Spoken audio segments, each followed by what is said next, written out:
daawadayaal ku soo dhawaada bahda farshaxan media. waa mar kale iyo xubinteenii goorma ayay kuugu darayd. maanta waxaynu ku soo qaadan doonaa qiso uu ka sheekeeyey nin waayeel ah oo la weydiiyey goorma ayay kuugu darayd. ninka waayeelkii wuxuu ku jawaabay waxay igu darayd qiyaastii taariikhdu maray ahayd 1920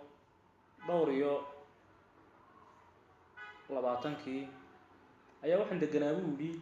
deegaan ka mid ah deegaanadan waqooyiga Somaliland ama deegaamada Hargeysa iyo saaxil iyo dhulka buuraleyda Golis ayaan deganaa buu yidhi xoolaan iska haystay qiyaastii waxaan ahaa buu yidhi markaa 20 jir. dabeetana wuxuu yidhi sheekadu waa sheeko beri hore laga sheekeeyey waqti xaadirkana ninkii ka sheekeeyey ma noole beri hore u akhriistay. wuxuu yidhi raashinka waxaa loo doonin jiray dhulka iyo qotada ama dhulka Itoobiya iyo Oromada dhulkaas loo doonin jiray. kadib waxaa la sii socon jiray buu yidhi waa lug oo waxa la awr baa la rarayaa dabeetana awr baa saadkii waxa lagu soo qaadanayaa waxa la sii socon jiray buu yidhi ku dhawaad bil waxaana la soo socon jiray ku dhawaad bil aduu ku dhawaad 50 cisho ayuu safarkaasi qaadan jiray. wuxuu yidhi hadda aan safarka u baxayay saadku naga go'ay waa waqti gabadhaydina ay fool tahay buu yidhi gabadhaydina waa fool buu yidhi ilmo yaroo 2 jirana way haysataa. kadib waxa dhacay buu yidhi waxaan isku dayay kadibna waxaan u qalqaashay ama waxaan u tabaaburshaystay inaan safarkii u baxo awr ayaan rartay kadibna sidii baan ku dhaqaaqay. intii aan maqnaa ayay gabadhaydii sii umushay wiil bay umushay maasha Allah. kadibna markaan soo noqday ku dhawaad 50 cisho maqnaa 2 bilood ku dhawaad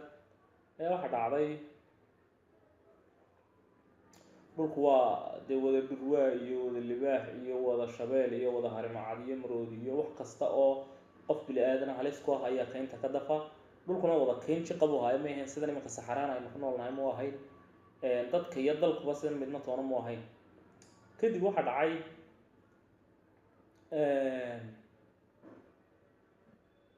markuu yimid ayuu habeen saq dhaxay soo hoyday dabeetana antuu oda dhacmeedka ama kadinkiis ka furay iska guray oda dhacmeedkii ayuu soo galay ardaagu iska seexday halkii buu dab iskaga shitay. markuu gamay kadib ayaa wuxuu yidhi waxa soo dhacday dabayl xoog leh weliba dabayshii ayaa waxay sababtay buu yidhi in dabkii xoog u ololo kadibna uu gaadho muskii halkan awrkii saadkii intaan ka dhigay oon rarkii ka furay ayuu isna halkan iska raamsanayaa. kadib waxa dhacay anigoo saqdii dhaxan kusoo baraarugay muskii oo gubtay xoolihii oo badh badan gubteen oo waxba meesha kusoo hadhin arigii iyo loodii iyo geelii oo dajabsado dhulka libaax iyo dhurwaaga ay kaga dhargeen iyo qaar gubteel oo aan waxba kusoo hadhin isku soo wada duubo. wuxuu yidhi waxaan tiya waxa ii soo hadhay arigii iyo geelii iyo loodii oo badhna ay gubteen oo qarxeen badhna intay oo dajabsadeen oo dhulka dhurwaagii libaaxu kaga dhargay ayaan soo kacay buu yidhi wax xoolaa isku soo wada duuba waxa noo soo hadhay buu yidhi halkii awr ee aan saadkii igu akraamsanayay ee aan saadka ku siday.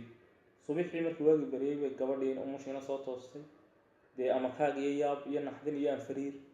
kadib wax xoolaa waxa noo soo hadhay buu yidhi halkii awr. gabadhan umushida waa gabadh mulo nafaqo u baahan tahay oo dee xoolahan yar bay lisan jirtay ama looda ama geel ama ariga. kadib waxa dhacay buu yidhi awrkiiban u gowracay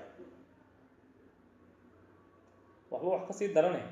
iyadoo hilbihii qalaysa oo kala saafaysa oo halkan ku haysa ayaa ilmihii yaraa halkan isaga dhigtay waa kii yaraa ee naqnaayay marka dhashay 7 jiray ama 2 toddobaad.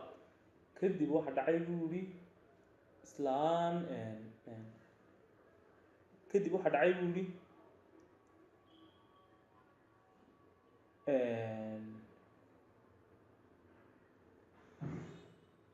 kadib waxa dhacay buu yidhi ilmihii yaraa ee 2 sano jirka ahaa ee kan ka weynaa kan ka horeeyay berigaad carruurta sidan ma yahayn isku xigan ma yahayn ugu yaraan 2 sano kala weynaan jireen ilmuhu markuu 2 sano naaska ka dhargayso wax xoogan nin xoog weyna waa tii la odhan jiray nin weyn oo maqasha ama adhiga eegaya ayaa intuu kasoo cararo odhan jiray hooyo naaska si hooyadii naaska ugu iman jiray oo raggu xoog intii la leekan waa tii la yidhi iyagu rag waaweyn oo intii la leego hadlaya ayaan haddana kici jirin oo baruur darteed gurguuran jireen oo ku odhan jiray cali iyo hooyada waxay ku tidhi inanka geela iga hor qaad haddaad garanaysaa dad iska kacdi oo dawani weyn oo hadlayo haddana socodkii weli baran marka waxa dhacday buu yidhi iyadoo xoolihii qalqalaysa ka yara kacday mididii inay dul taallo kii yaraa 2 sano jirka ahaa ayaa soo cararay mididii intuu ka dul qaatay kii naqnaayo yaraaye marka dhashay la dul tago haamadu jaray subxaan allah dee naxdintiibay odaygii iyo islaantiiba kusoo wada orteen kii yaraana intuu naxay ee kii yaraa naqnaayo 2 sano jirka ahaa waxa dilay intuu naxay isna kaynta galay uu cararay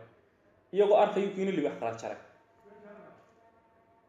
markaasuu odaygii dee waa markii la odhan jiray allah iyo maxaa la isku kii raacashay waa inoo iyo xubintan iyo xubinta xigta ee goormay kuugu darayd iyo bahda farshaxan dhammaan waxaan idin leenahay asalaamu calaykum waraxmatullaahi wabarakaatuhu iyo isu soo noqod wacan